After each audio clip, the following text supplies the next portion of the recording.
سلام، چطورین بچه‌ها؟ من ایسترپتور گیم هستم و خیلی خوش اومدین به یه ویدیو دیگه از کانال من. توی این ویدیو قراره بهتون یاد بدم چجوری کراسهیر یا همون نشانگر که خیلی از یوتیوبرای معروف هم دارن و بیارین داخل گیمتون. اول از همه میرین داخل پلی استور، کلمه کراسهیر رو سرچ میکنین و رو اولی میزنین کراسهیر هیرو.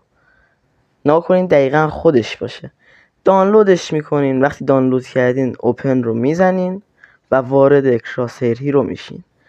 اینجا میتونین استایلش رو خودتون انتخاب کنین چه شکلی باشه. میتونه یه نقطه باشه، ضرب در باشه یا هرچی. رنگش هم میتونین انتخاب کنین. این تیکر رو من غیر فعال کنم. اوپاسیتی رو روی 1 بذارین. روتیشن 0 درجه. سایزش هم من روی 10% گذاشتم. شما خودتون میدونین که سایزش رو چی بذارین. حالا یکی خوشش میاد 0 باشه، یکی 10 باشه.